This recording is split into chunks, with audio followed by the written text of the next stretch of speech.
예수님 당시의 성전에는 두 부류의 사람들이 있었습니다.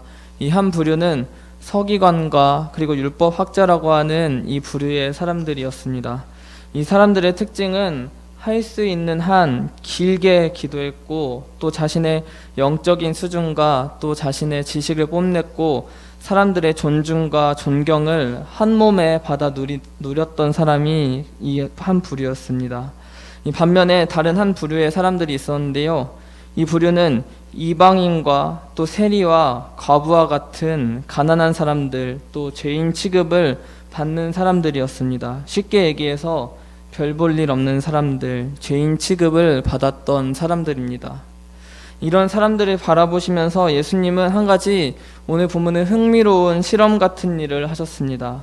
그것은 성전에 모인 사람들이 헌금을 하는 헌금함을 바라보시면서, 그리고 그 자리에 앉으셨고 사람들이 어떻게 헌금을 하는지 지켜보고 계셨습니다.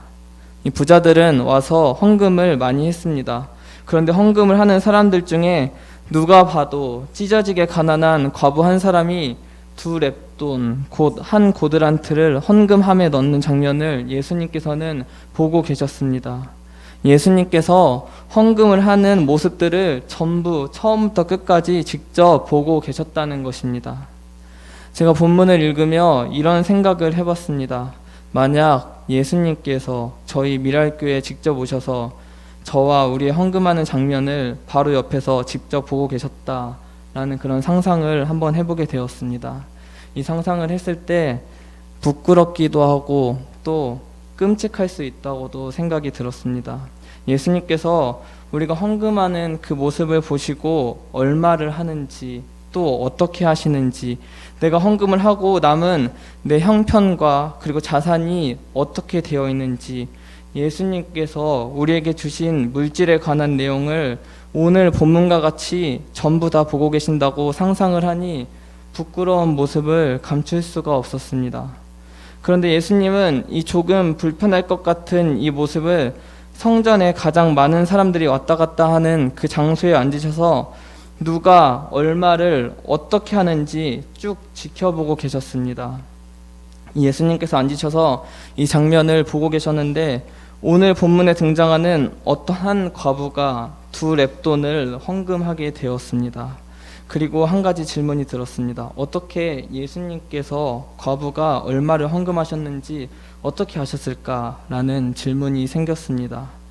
제가 과부였다면은 헌금하는 액수와 이 헌금 드리는 모습을 결코 보여드리고 싶지 않아서, 그리고 다른 사람들이 보기에 부끄러우니까 아마 남들이 보기 전에 빨리 순식간에 헌금을 하고 돌아갔으리라 저는 그렇게 생각을 했습니다. 그런데 예수님께서 어떻게 이 과부가 두 렙돈이라는 아주 적은 금액을 헌금했다는 사실을 아셨는지 의문이 들었습니다. 물론 예수님께서는 하나님의 아들이시고 또 전지전능하신 그런 분이시기 때문에 그냥 아실 수 있었지만, 당시 성전에 헌금하는 방식을 이해했다면 예수님이 아니더라도 헌금을 하는 사람이 대충 얼마를 헌금했겠다 짐작할 수 있었을 겁니다. 저희 교회가 사용하는 헌금 방법은 헌금 바구니가 있고, 또 나무로 된 네모난 상자 헌금함을 저희는 사용하고 있습니다. 그런데 당시 이스라엘에서 사용하고 있는 헌금함은 금속으로 된 이런 나팔 모양을 지니고 있었습니다. 그래서 주둥이를 가진 깔때기 모양의 헌금함을 이스라엘은 사용하고 있었습니다. 그리고 당시 이스라엘은 지폐가 없었습니다. 금속으로 된 동전만을 사용하고 있었는데, 이 동전이다 보니 금속으로 만든 헌금함에 떨어뜨리면은 땡그랑 이 소리와 함께 그 동전의 무게가 어떤지, 동전의 금액과 개수가 몇 개인지 일평생 유대인들은 헌금 생활을 했기 때문에 짐작이 가능했다는 것입니다. 이 예수님의 말씀과 같이 과부는 두 렙돈을 헌금했습니다. 이 렙돈이라는 동전은 이스라엘에서 사용했던 동전 가운데 가장 적은 단위의 동전이었습니다. 그리고 이 렙돈이라는 단어에 어원에 한 가지 의미가 있다면 얇다라는 의미가 있습니다. 이 렙돈은 제일 얇은 돈, 그리고 당시 사람들은 이 랩돈을 우리나라 말로 표현하자면은 입돈이라고 사용하기도 했습니다. 이 나뭇잎과 같이 얇은 돈으로 이해했다는 말입니다. 그렇게 얇고 가치가 적은 나뭇잎과 같은 그 돈을 과부는 헌금했다는 것입니다. 저희가 신앙생활을 오래 해서 이제 유대인들의 하루 일당에 대해 많이 들어보셨으리라 생각됩니다. 이 사람들이 보통 하루 일당을 로마의 은하인 1데나리온을 받았습니다. 쉽게 얘기해서 은하 하나가 노동자의 하루 품삯이었습니다. 오늘날 하루 일당으로 생각한다면 이 은하 하나는 10에서 12만 원 정도로 생각하시면 좋을 것 같습니다. 그리고 과부가 헌금한 랩돈의 가치와 그리고 이 은하의 가치를 비교한다면 이 하루 품삯 은하의 64분의 1의 가치가 바로 과부가 헌금한 랩돈의 가치입니다. 이 10만 원을 64분의 1로 나누면 1,000원이 안 되는 금액이 나옵니다. 이 두 랩돈이라고 하면은 1,000원이 조금 넘는 돈이 됩니다.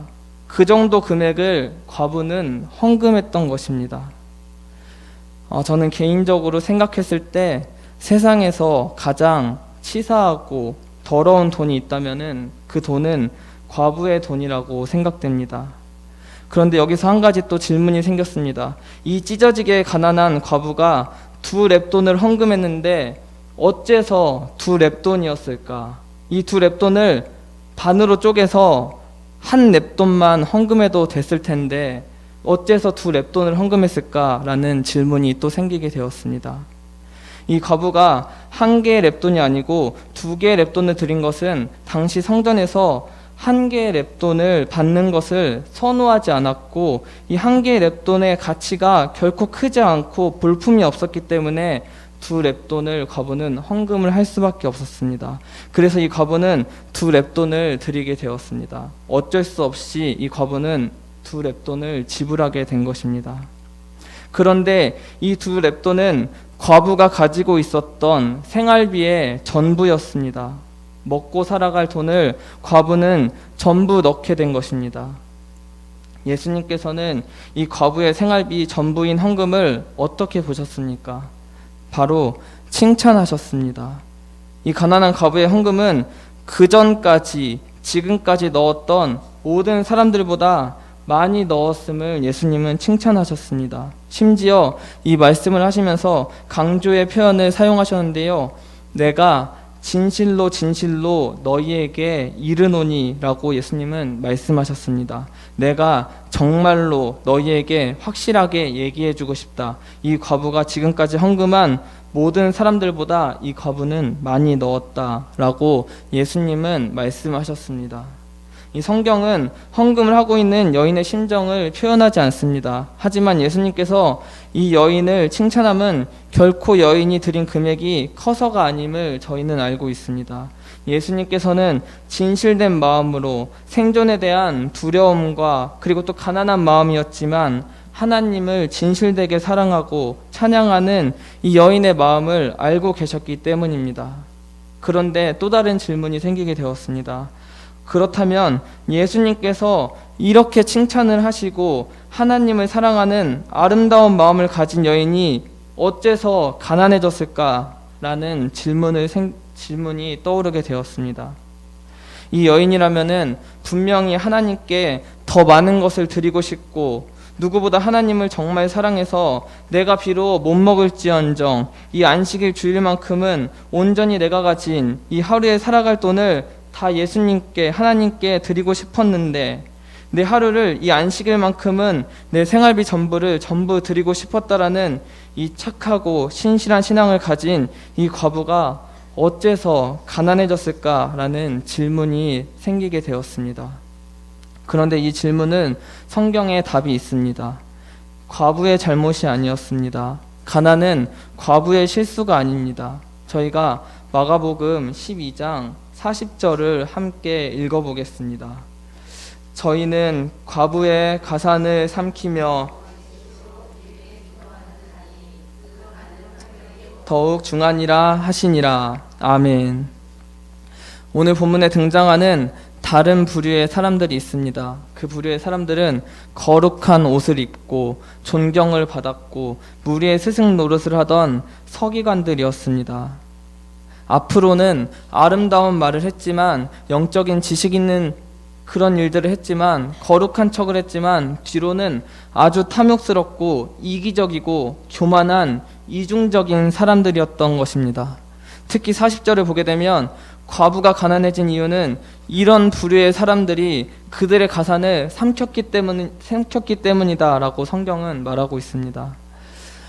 여러분, 이해가 되십니까? 어떻게 이스라엘의 서기관들이, 그리고 종교 지도자들이 이 불쌍한 과부의 재산을 긁어 모을 수 있었는지, 그리고 어떠한 이런 흐름으로 이렇게 빼앗았는지 질문을 또다시 안 던질 수가 없었습니다. 이 1세기의 서기관들은 본인의 직무에 관한 급료를 받지 않았다고 합니다. 그래서 그들은 따로 들어오는 부수입으로 하루하루를 살아갔다고 했습니다.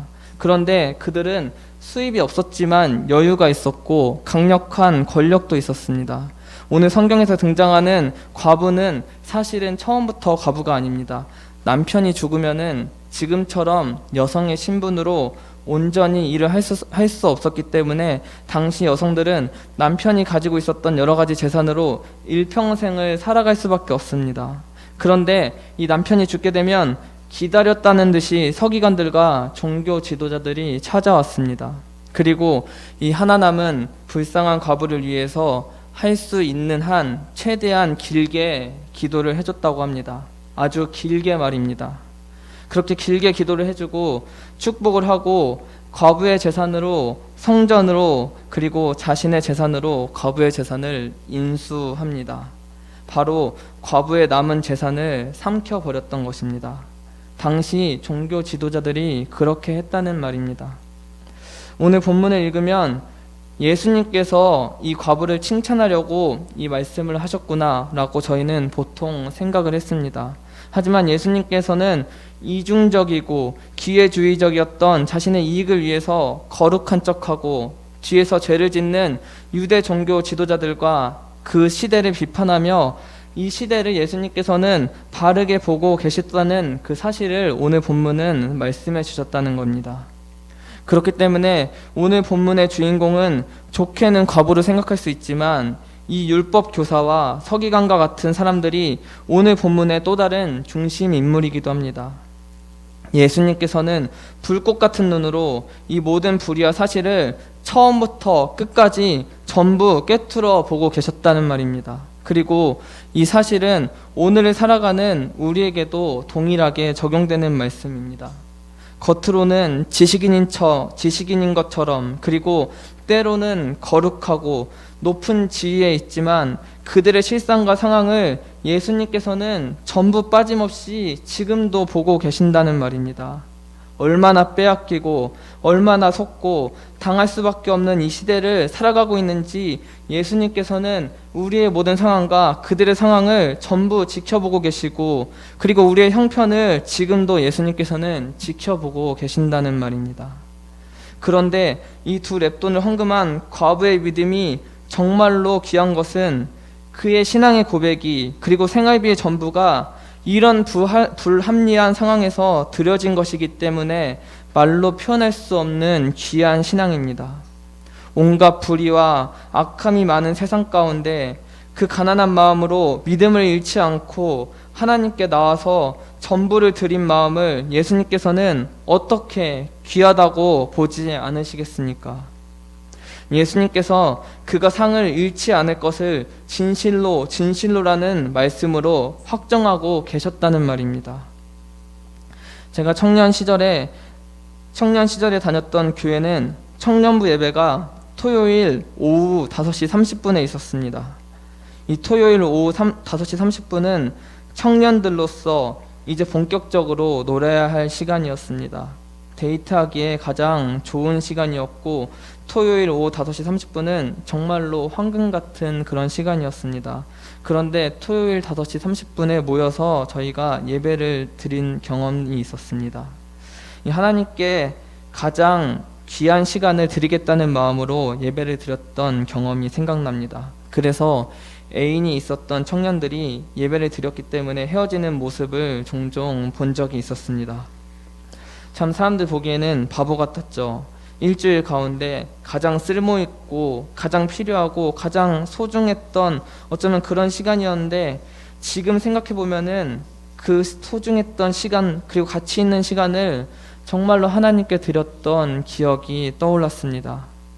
우리가 살아가는 순간이 정말로 속이고 넘어지고 핍박하고 때리고 빼앗고 바쁘다는 오늘날 이 현실을 살아가고 있는 그 사실을 저보다 우리 성도님들이 훨씬 더 잘 알고 있으리라 생각됩니다. 결심도 해봤고 포기하고 싶은 마음도 많이 들었으리라 생각됩니다.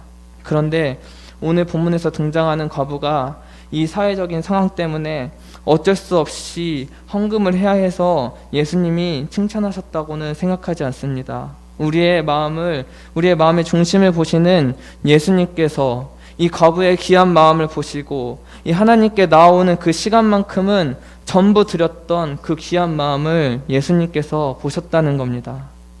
우리의 삶 가운데 때로는 찾아오는 어려움과 가난한 순간 속에서 정말 과부와 같이 찬양할 수 없는 그런 순간들이 때로는 찾아오고 있습니다. 그 순간에 찬양하고 하나님께 기도하는 시간을 우리가 포기하지 않고 예배드리는 이 시간을 인색하지 않는 저희 미랄교회 모든 성도님들이 되시기를 간절히 바라겠습니다.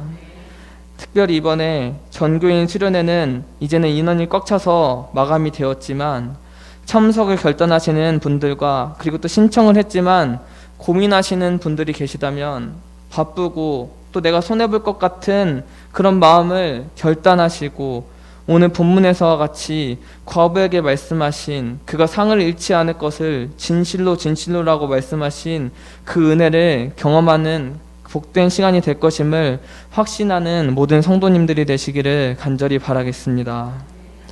한 가지 더 생각해 보겠습니다. 당시 성전에는 공식적으로 사용하는 헌금의 목적이 있었습니다. 그것은 하나님의 성전과 그리고 가난한 이웃을 위해서 헌금은 사용되었습니다. 이 두 렙돈의 헌금은 하나님의 성전을 위해서 그리고 자신보다 더 연약한 사람을 위해서 하나님께 드렸던 헌금이었고, 예수님은 과부의 헌금을 보시고 전부 드렸다고 말씀하셨습니다. 우리의 것은 전부 사용해도 부족한 순간들이 있습니다. 그런데 우리의 것 가운데 일부를 떼어내는 것은 전부를 드린 것과 같은 마음이 아닐 수 없음을 솔직하게 저희는 알고 있습니다. 거기에 나도 힘든데 다른 사람을 위해 기도하는 것은 너무나 힘든 일입니다. 하지만 마지막으로 이 말씀을 드리고 마치겠습니다.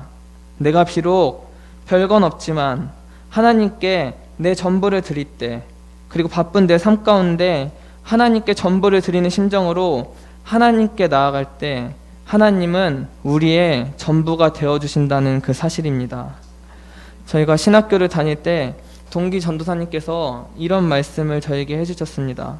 그분이 학자금 대출을 전부 받았는데 갚을 수 없는 상황이었습니다. 앞길이 막막하죠. 그래서 그분이 빚이 많았습니다. 그런데 그분이 저에게 이런 말씀을 하시더라고요. 나는 걱정을 하나도 안 해. 그래서 어째서 걱정을 안 합니까? 라고 했더니, 나는 하나님의 것이고 하나님 제 전부를 하나님께 드립니다. 그런데 저는 빚도 많이 있습니다. 그러니 저를 가진 하나님은 제 빚도 하나님의 것입니다. 라는 그런 의문의 고백을 그분께서 저에게 하셨던 기억이 납니다. 그런데 그분의 고백이 저는 정답이라고 생각됩니다. 하나님께 우리의 전부를 드릴 때 하나님은 우리의 전부가 되어주신다는 그 사실을 기억하시기를 바랍니다. 우리의 인생 가운데 가난하고 또 어렵고 힘들고 어떤 것을 할 수 없을 때 우리가 버텨내고 견뎌내기 위해서 우리의 전부가 되었던 그 찬양이 오히려 우리를 살려냈던 때가 분명히 있었습니다. 하나님께서 우리의 전부가 되어주시고 또 우리의 전부가 되어주시는 하나님이 우리를 진실로 사랑하신다, 그 은혜를, 그 축복을 경험하고 누리는 모든 성도님들, 예배에 목숨 걸고 나오시는 모든 성도님들 되시기를 간절히 바라겠습니다. 함께 기도하겠습니다.